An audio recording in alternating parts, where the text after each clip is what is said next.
Students, good morning. आपका K R defence academy में स्वागत है।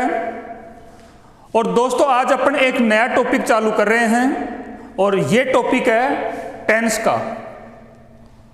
तो टेंस तो आप पहले भी पढ़ते आ रहे हो, लेकिन आज का भी जरा टेंस पढ़ना, आपको डिफरेंस क्लियर कट नजर आएगा। जो टेंस है, हम जनरली 3 टेंसों की बात करते हैं, प्रेजेंट, पास्ट और फ्यूचर। इंग्लिश में 3 टेंस होते हैं और जो तीनों टेंस हैं उनकी मैंने हेल्पिंग वर्ब ऑलरेडी बना रखी है।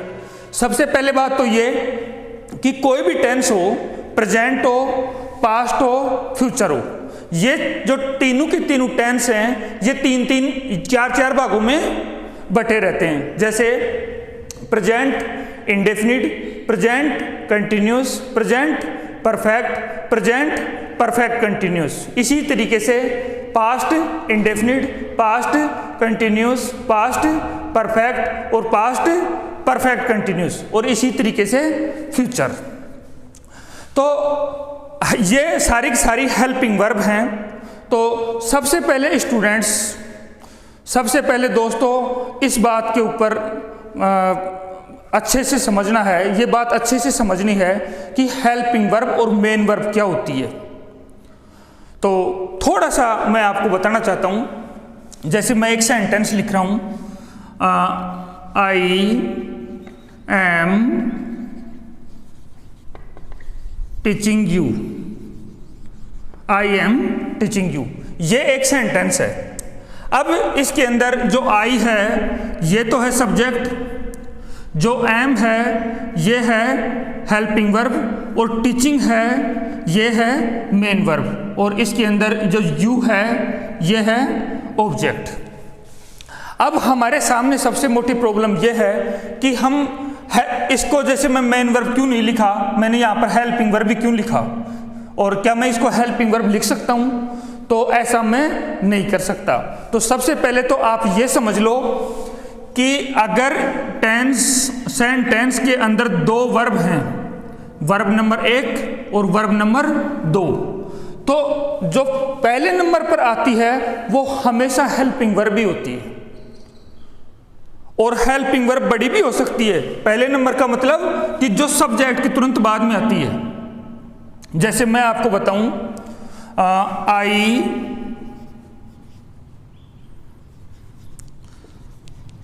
shall have been working since Monday। ये एक सेंटेंस है, और इसके अंदर जो हेल्पिंग वर्ब, जो वर्ड्स के अंदर सबसे बड़ी हो सकती है, वो मैंने ले ली है। अब आप ये समझो कि ये तो हुई पहली वर्ब और ये हुई दूसरी वर्ब, तो ऐसा नहीं है। ये जो पूरी की पूरी हेल्पिंग वर्ब है ये यहाँ तक आती है, ये यहाँ तक आती है, और इसके बाद में चालू होती है ये मेन वर्ब। ये आपकी आ गई मेन वर्ब और ये हो गई आपकी हेल्पिंग वर्ब। तो पहला तो सिंपल सा रूल ये है कि जो हेल्पिंग वर्ब होती है और मेन वर्ब, जब ये दोनों साथ आती हैं तो हेल्पिंग वर्ब हमेशा पहले आती है, और ये रही आपकी सारी हेल्पिंग वर्ब। तो सबसे पहले तो हमको ये समझना होगा कि टेंस कौन सा है और हेल्पिंग वर्ब कौन सी है। ओके, अब देखो इसके अंदर I shall have been working since Monday, जो वर्किंग है ये कंटिन्यूस फॉर्म के अंदर है, ये है आपकी मेन वर्ब। तो हमारा सबसे पहले काम ये है कि हम इंग्लिश की जो हेल्पिंग वर्ब हैं उनको अच्छे से समझ लें। ओके, तो देखो हेल्पिंग वर्ब कैसे काम आती है। सबसे पहले तो मैं आपको यह बताना चाहता हूं कि इंग्लिश में टेंस 2 ही होते हैं, प्रेजेंट और पास्ट। चूंकि शुरुआत के अंदर इंग्लिश के अंदर फ्यूचर टेंस नहीं था, लेकिन बाद के अंदर लैटिन भाषा का ही जो फ्यूचर टेंस था वो ऐसे के ऐसे उठा लिया गया और इंग्लिश में चिपका दिया गया। तो मूल रूप से टेंस दो ही हैं। अब आप ये कहो कि सर ये कैसे हो गया, हमने तो हमेशा तीन ही टेंस पढ़े हैं। तो इसका एक प्रमाण है कि जब किसी सेंटेंस के अंदर वर्ब की फर्स्ट फॉर्म आती है तो इससे हमको पता चलता है प्रेजेंट टेंस का। कभी भी देख लेना ये बात, अगर कोई भी सेंटेंस हो और उसमें वर्ब आए फर्स्ट फॉर्म तो वो सेंटेंस प्रेजेंट टेंस का होगा। नंबर एक बात, जो वर्ब की सेकंड फॉर्म है ये हमेशा बताती है पास्ट टेंस। ये इसका प्रमाण है, ये प्रूफ है कि वर्ब की फर्स्ट फॉर्म हमेशा प्रेजेंट टेंस, वर्ब की सेकंड फॉर्म हमेशा पास्ट टेंस। और जो वर्ब की थर्ड फॉर्म है इससे हमको कोई टेंस का पता नहीं लगता है, नो टेंस। यानी वर्ब की थर्ड फॉर्म से हमको किसी भी टेंस का पता नहीं लगता है। तो ये इस बात का प्रूफ है कि इंग्लिश के अंदर शुरुआत के अंदर दो ही टेंस थे। अब एक बात और कि क्या अंग्रेज फ्यूचर टेंस का यूज ही नहीं कर रहे थे या फ्यूचर टेंस के सेंटेंसेस यूज नहीं कर रहे थे? तो नहीं, ऐसा नहीं है, कर रहे थे। लेकिन उसमें एक विशेष बात है कि एक तो ये आपका प्रेजेंट कंटिन्यूस, एक तो सेंटेंस है ये, और दूसरा है प्रेजेंट इंडेफिनिट। प्रेजेंट इंडेफिनिट और प्रेजेंट कंटिन्यूस का यूज फ्यूचर टाइम बताने के लिए अंग्रेज कर रहे थे, तो फ्यूचर टेंस की जरूरत ही नहीं पड़ी। और दूसरा, अगर थोड़ी बहुत कहीं पर पड़ी तो फिर ये लोग मॉडल्स का यूज कर रहे थे, मॉडल्स। अब चूंकि हिंदी में मॉडल्स होते नहीं, ये केवल इंग्लिश भाषा में होते हैं, तो हमको ये अच्छे से समझना होगा कि ये जो मॉडल्स हैं ये क्या हैं और प्रेजेंट इंडेफिनिट और प्रेजेंट कंटिन्यूस से फ्यूचर के सेंटेंस हम कैसे बनाते हैं। मैं आपको एक छोटा सा एग्जांपल बता ही देता हूं।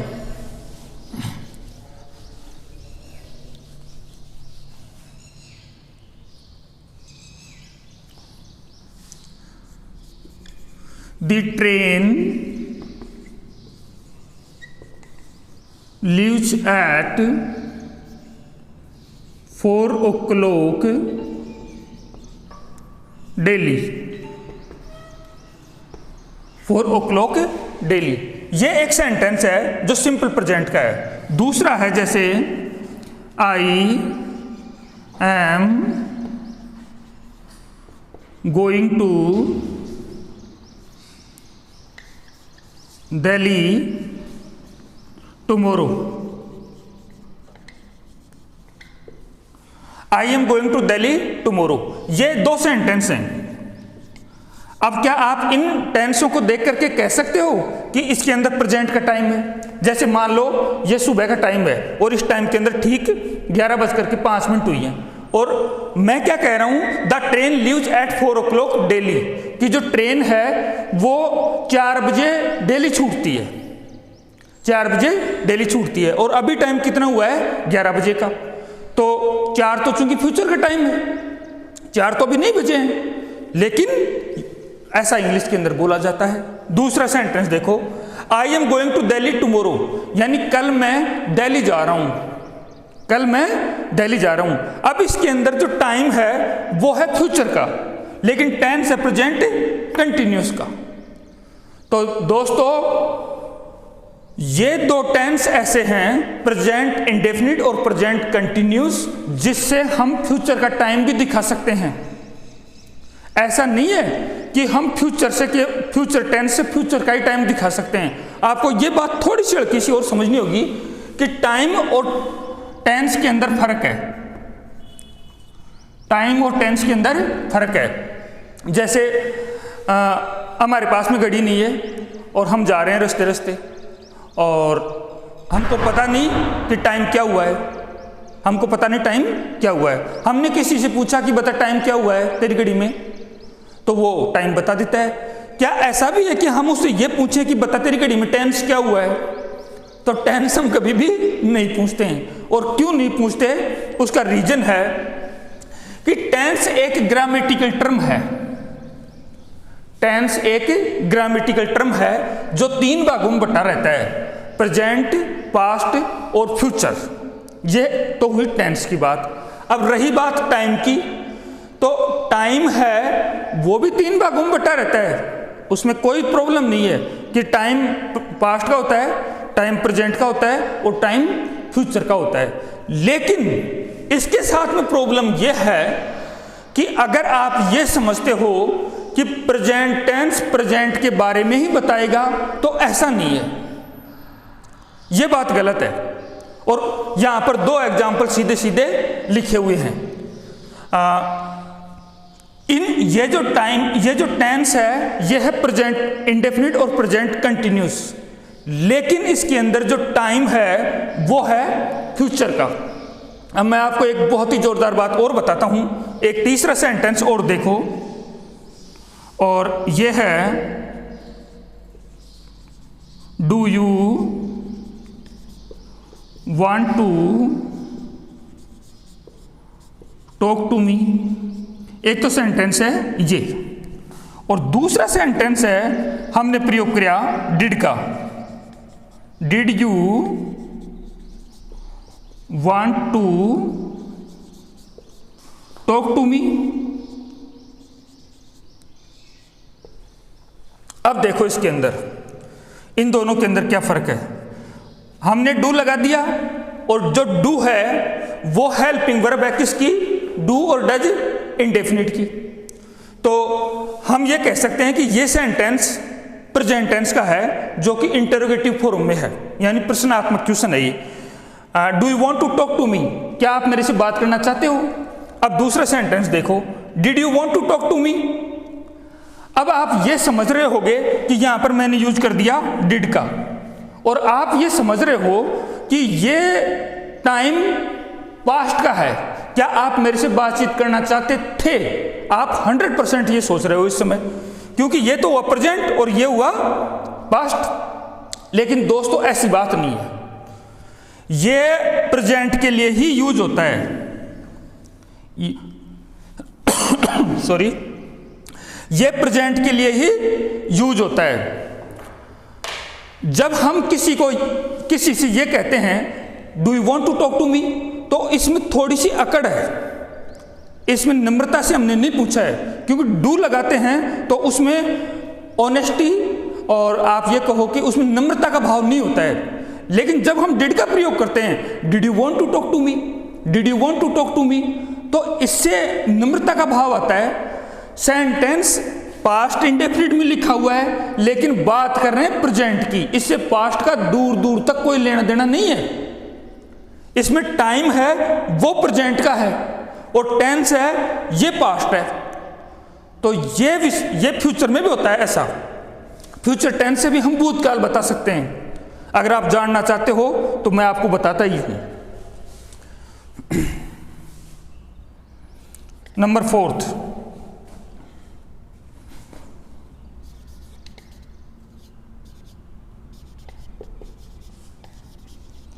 you will have read it at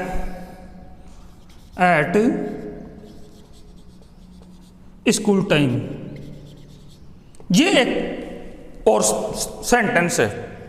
अब देखो हमने किसका यूज किया, विल हैव का, और शैल हैव और विल हैव ये रहे आपके, शैल हैव और विल हैव, शैल हैव और विल हैव ये आते हैं परफेक्ट के अंदर। ये फ्यूचर परफेक्ट की हेल्पिंग वर्ब है, ये आपकी रही हेल्पिंग वर्ब, और ये रही आपकी मेन वर्ब। सेंटेंस का हिंदी अनुवाद क्या होता है देखना जरा, you will have read it at school time, आप इसे स्कूल टाइम में पढ़ चुके होंगे। अब जैसे कोई मेरे से ये पूछे या मेरे को ये कहे कि आप स्कूल में ये पढ़ चुके होंगे, तो भाई स्कूल तो खत्म किए हुए 10 साल हो गई, 15 साल हो गई, 20 साल हो गई। और टेंस है फ्यूचर, तो फ्यूचर तो बात करना चाहिए फ्यूचर की, यानी जो नए तो भूतकाल में है, नए वर्तमान में, आगे की बात करेंगे हम, लेकिन ऐसा नहीं है।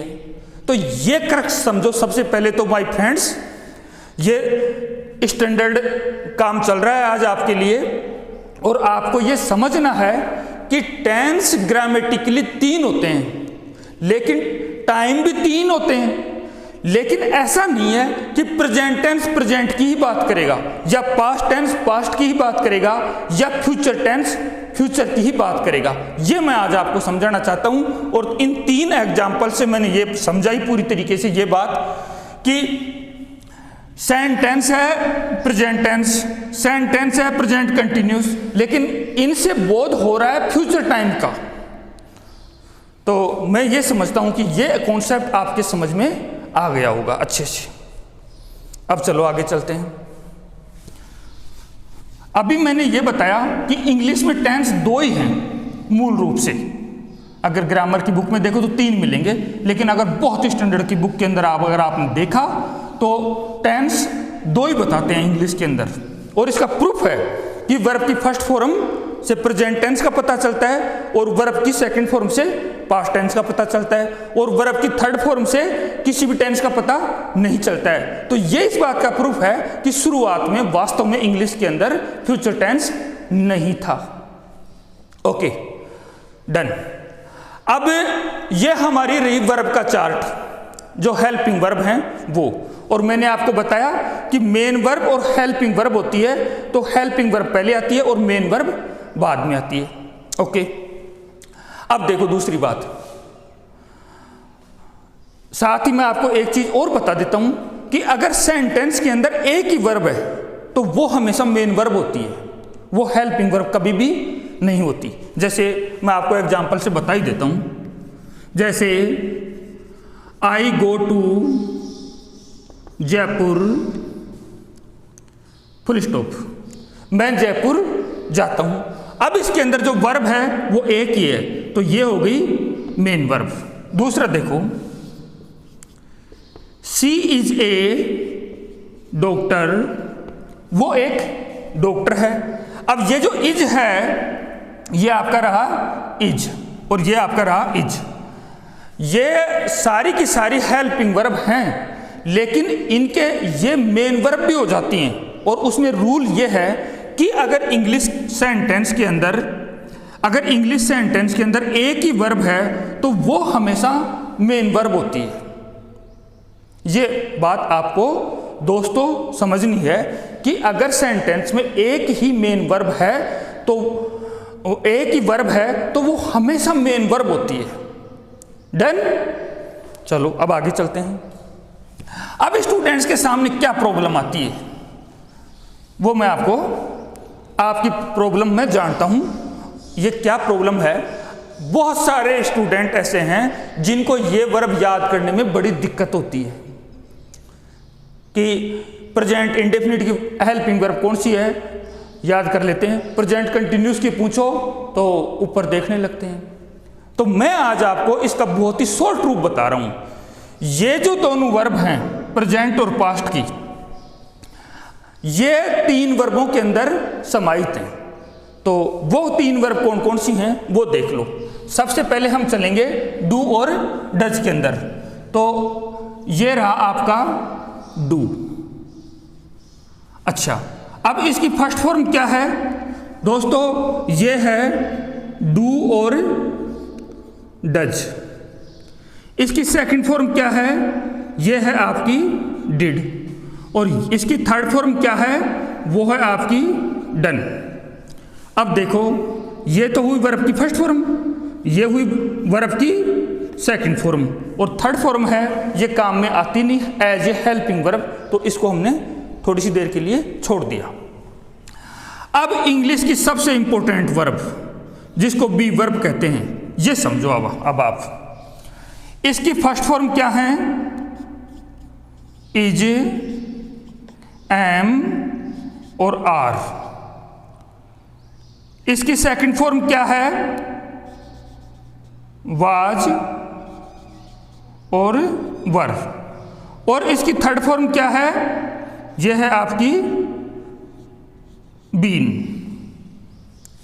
ओके, अब है हैव। इसकी फर्स्ट फॉर्म क्या है,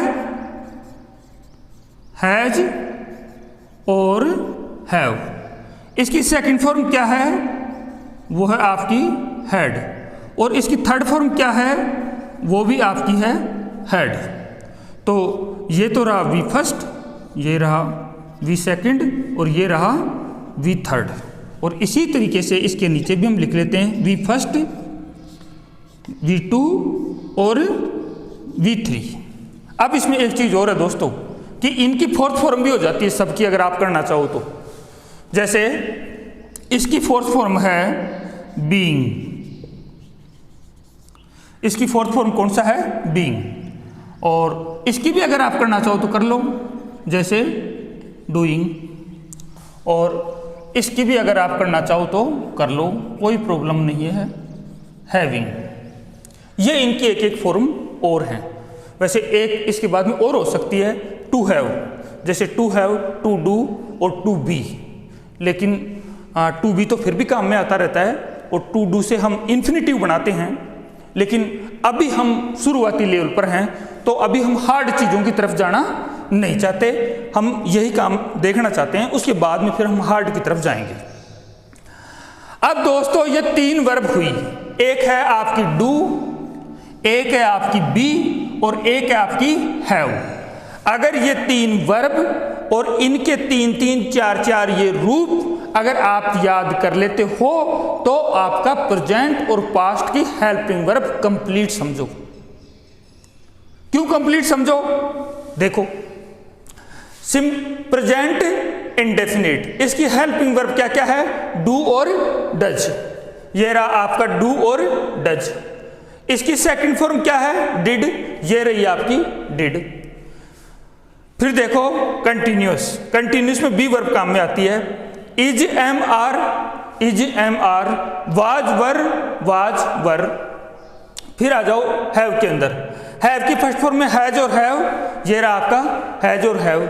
second form had, second form had.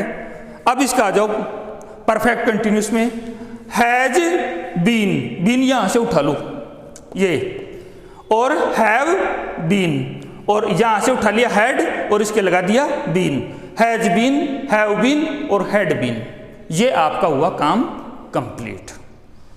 तो दोस्तों ये रटने की जरूरत नहीं है, आपको इन तीन वर्ब्स के बारे में पता होना चाहिए और ये बहुत सिंपल है, इसमें कहीं कोई प्रॉब्लम नहीं है, एक भी कोई डाउट वाली बात इसके अंदर कहीं नहीं है। तो ये आपका काम बिल्कुल हो जाएगा। और जो फ्यूचर है उसमें तो शैल और विल चलता है, आपको पता है।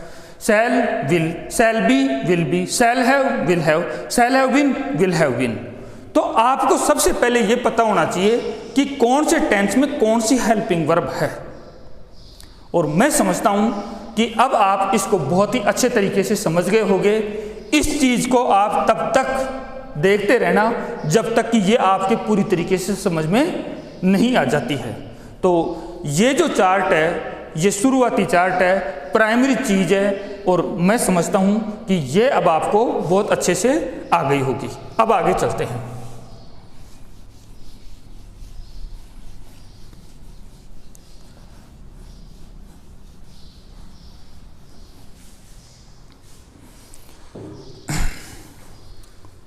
अब देखो, अब मैं कुछ सेंटेंस बनाता हूं और आपको बताता हूं।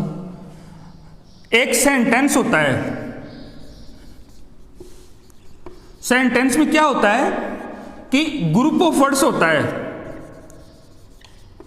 Group of words. अब पूरा ही बता देता हूं। एक ग्रुप ऑफ वर्ड्स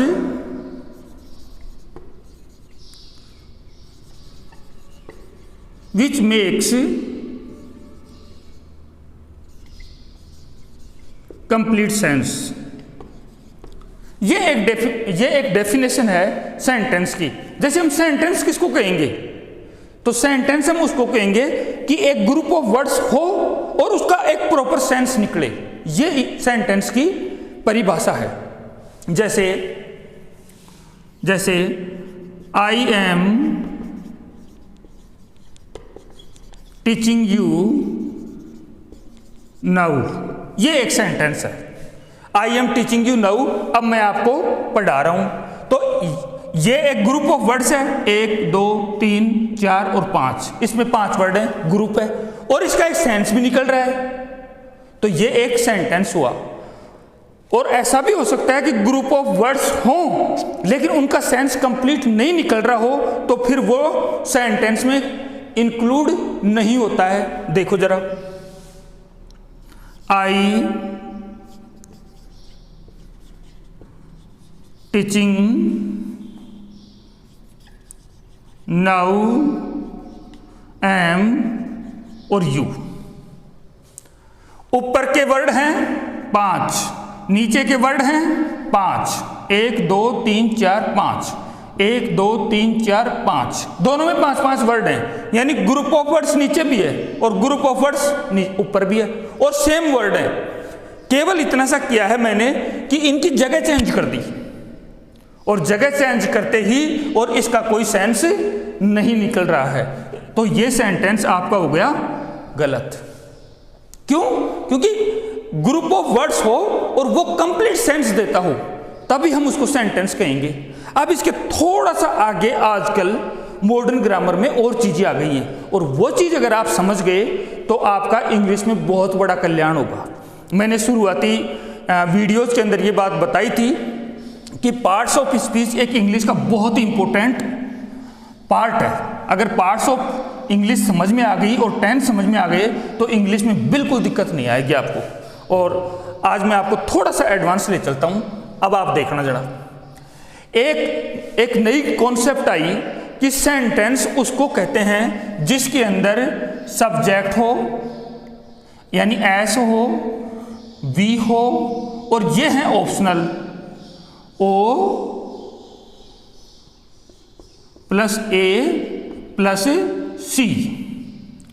ये एक सेंटेंस का फॉर्मेशन बताया गया है दोस्तों, कि एक जो इंग्लिश के अंदर सेंटेंस होता है उसकी ये फॉर्मेशन होती है।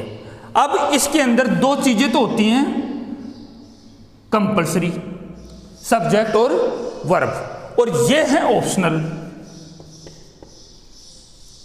और ऑप्शनल में क्या है, इस ओ का मतलब है ऑब्जेक्ट, इस ए का मतलब है एडवर्ब, एडवर्ब का मतलब क्रिया विशेषण, ऑब्जेक्ट का मतलब कर्म, और ये जो सी है इसका मतलब होता है कॉम्प्लीमेंट। अब आप इसको कॉम्प्लीमेंट को मोटा मोटा ये समझ लो कि ये है आपका एडजेक्टिव। एडजेक्टिव उसको कहते हैं जो नाउन और प्रोनाउन की विशेषता बताए। यानी एक सेंटेंस इंग्लिश में वो होता है जिसमें दो चीजें कंपल्सरी होती हैं, एक सब्जेक्ट और दूसरी वर्ब। अगर दोनों में से एक भी नहीं होगा तो सेंटेंस की संरचना इम्पॉसिबल है, सेंटेंस हो ही नहीं सकता। दो चीजें चाहिए, अगर ये दो चीजें नहीं होंगी तो ये परिवार सेंटेंस का आगे नहीं बढ़ सकता है। दो चीज मस्ट है इसके अंदर। देखो एग्जाम्पल से समझाता हूं मैं आपको। जैसे I sleep full stop, I play full stop. ठीक है, मैं खेलता हूं और मैं सोता हूं। अब इन दोनों के अंदर जो आई है ये तो हुआ आपका सब्जेक्ट, और ये दोनों की दोनों हुई वर्ब। क्या ऐसे भी हो सकता है कि जैसे मैं आई के बाद में फुल स्टॉप लगा दूं? कभी देखा है कभी ऐसा सेंटेंस इंग्लिश के अंदर कि केवल आई है फुल स्टॉप लग गया? यानी ऐसा नहीं होता। क्या ऐसा होता है कि स्लिप आए और उसके बाद में फुल स्टॉप आए? ऐसा भी नहीं होता। लेकिन अब आपको मैं थोड़ा सा और बता देना चाहता हूं। स्लिप को जैसे जो सेंटेंस डिक्लेरेटिव होते हैं, जिनके अंदर आदेश होता है, आज्ञा होती है, सॉरी डिक्लेरेटिव नहीं, इंपरेटिव सेंटेंस होते हैं, उनके अंदर हम कई बार बोलते हैं जैसे स्टैंड अप, जैसे स्टैंड अप, तो उसके अंदर ये चलता है इंपरेटिव सेंटेंस के अंदर। और यहां पर सेकंड पर्सन इसका जो सब्जेक्ट है वो यू छुपा हुआ रहता है। जैसे हम छोटे बच्चों को कहते हैं स्लिप, सो जाओ, तो हम कई बार ऐसे बोलते हैं तुम सो जाओ, लेकिन कई बार तुम नहीं बोलते हैं, तो वो इंपरेटिव में चलता है। साधारण चीज़ों के अंदर, सेंटेंस के अंदर ये चीज़ें नहीं चलती हैं, और अगर उसमें भी चलता है तो उसमें यू छुपा हुआ रहता है। तो ये और स्टैंडर्ड की बात थी, उससे आगे की अब कहीं कोई प्रॉब्लम हो ही नहीं सकती आपको। तो अब हम बात कर रहे हैं सिंपल, छोटी वाली, यानी आपको सेंटेंस बनाने के लिए दो चीज़ें जरूर चाहिए, एक आपकी सब्जेक्ट हो और एक आपकी वर्ब हो। और मैं आपको ये और बताना चाहता हूं कि इंग्लिश के अंदर इस वर्ब को कहते हैं फाइनाइट, फाइनाइट वर्ब। और फाइनाइट वर्ब की सबसे बड़ी परिभाषा ये होती है कि ये सब्जेक्ट के तुरंत बाद में आती है, सब्जेक्ट के ये तुरंत बाद में आती है, और ये जो वर्ब है ये टेंस के अकॉर्डिंग चेंज होती रहती है, ये इसकी डेफिनेशन है। तो वो तो जब वर्ब और हम स्टैंडर्ड की लेंगे, एक सेपरेट वीडियो बना लेंगे वर्ब के बारे में, तो उसकी चर्चा कर लेंगे। आज हम बात कर रहे हैं एक सेंटेंस की, तो सेंटेंस समझिए। अब हम थोड़ा सा आगे चलते हैं। देखो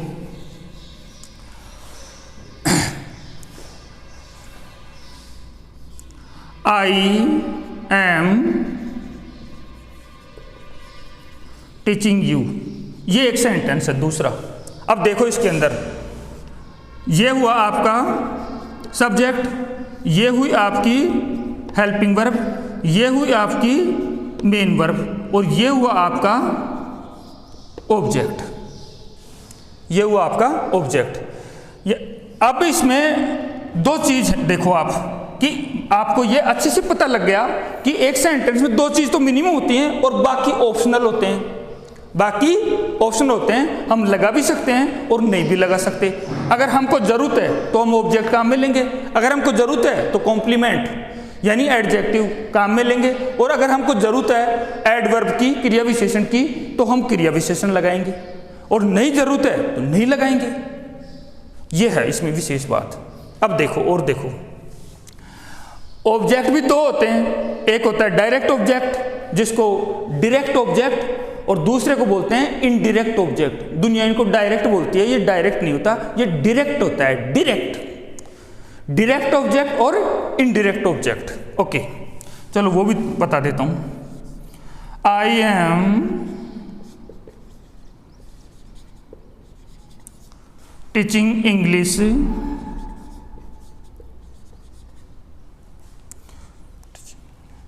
टू यू, ये आपका दूसरा सेंटेंस है। I am teaching English to you, यानी मैं आपको इंग्लिश पढ़ा रहा हूं। ये आप इसमें टू यू का यूज हुआ है, इसमें थोड़ा सा एक स्टैंडर्ड का सेंटेंस और है, वो आपकी इजीली समझ में आएगा, और उससे एक कॉन्सेप्ट और तैयार होगी, इससे भी स्टैंडर्ड, तो वो ठीक रहेगा। आई एम टीचिंग यू इंग्लिश, ये मैं आपको समझाना चाह रहा था, इससे एक चीज और निकलेगी।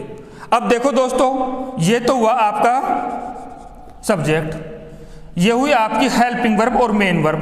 तो इसको हेल्पिंग वर्ब करना चाहते हो, चलो हेल्पिंग वर्ब लिख लो और मेन वर्ब लिख लो। वैसे इन दोनों को वर्ब भी बोला जाता है वर्ब के अंदर, क्योंकि अब आप समझ गए कि हेल्पिंग वर्ब क्या होती है और मेन वर्ब क्या होती है। अब ये जो यू है ये है इनडायरेक्ट ऑब्जेक्ट और ये है डायरेक्ट ऑब्जेक्ट।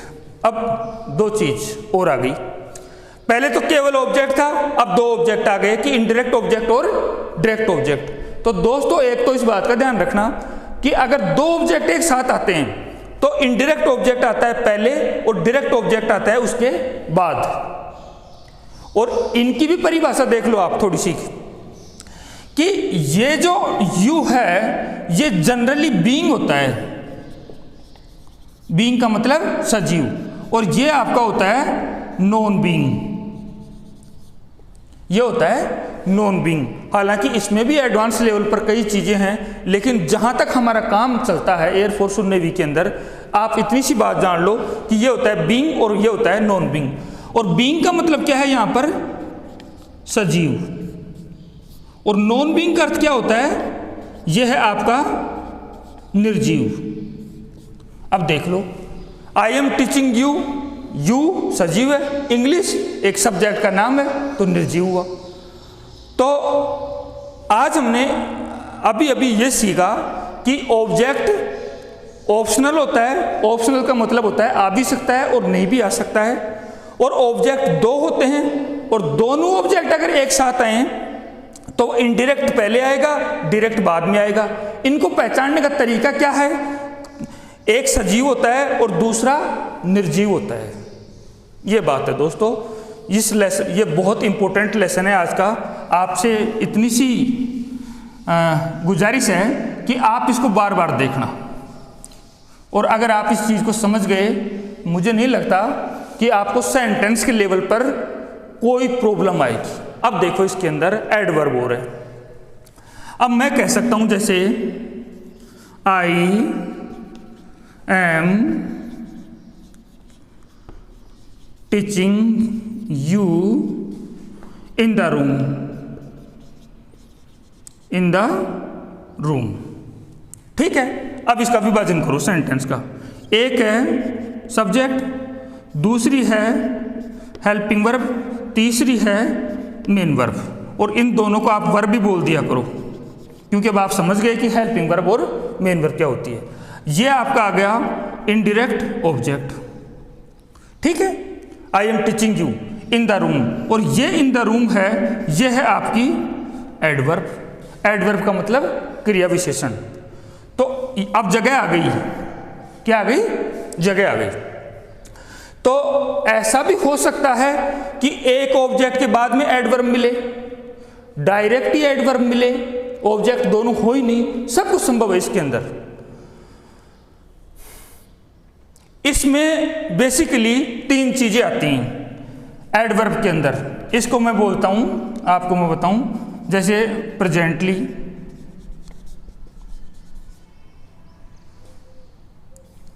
और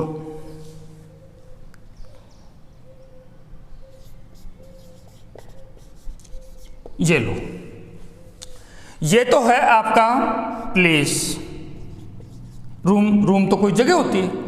प्रेजेंटली यानी इस समय, प्रेजेंटली का मतलब होता है इस समय। तो ये हो गया आपका टाइम, और ये हो गया आपका मैनर। मैनर का मतलब तरीका।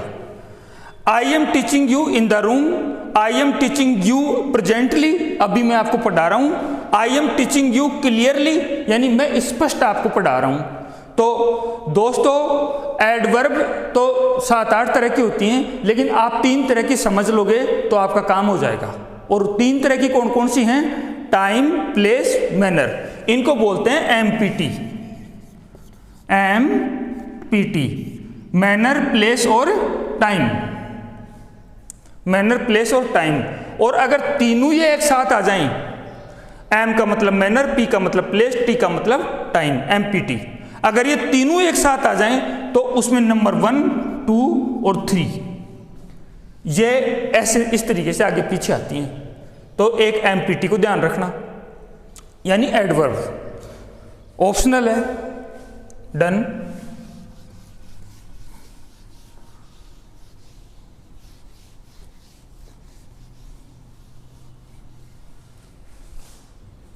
और देखो कॉम्प्लीमेंट, जैसे ही इज ए डॉक्टर, जैसे सी इज ब्यूटीफुल। ये इस तरीके के सेंटेंस आपने खूब देखे होंगे। अब दोस्तों दोनों के अंदर ही, ये तो दोनों हैं सब्जेक्ट, ये दोनों हैं मेन वर्ब, और ये दोनों के दोनों हैं कॉम्प्लीमेंट। एडजेक्टिव को ही थोड़ी सी और स्टैंडर्ड भाषा में कॉम्प्लीमेंट कहते हैं। ये बात आप अच्छे से समझना। अब इसमें देखो दोस्तों कि 3 चीजें हैं इसके अंदर। इसमें इस सेंटेंस के अंदर हेल्पिंग वर्ब नहीं है, इस सेंटेंस में सीधी मेन वर्ब आती है। तो ये आपका और अच्छी तरीके से आपको ये पता चल गया कि हेल्पिंग वर्ब भी मेन वर्ब हो सकती है। अगर उसके साथ में मेन वर्ब नहीं आती है तो वो खुद मेन वर्ब बन जाती है।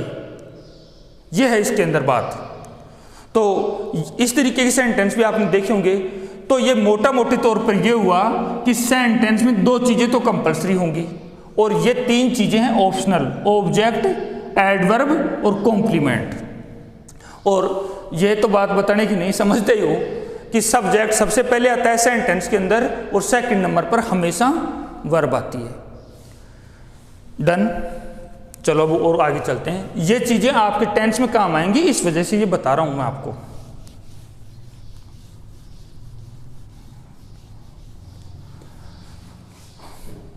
देखो, सारे टेंसों के अंदर जो भी सेंटेंस बनेगा उसमें एक तो आएगा सब्जेक्ट, दूसरी आएगी हेल्पिंग वर्ब, तीसरी आएगी मेन वर्ब, यानी सब्जेक्ट और verb. Hit the bell icon and never miss an update.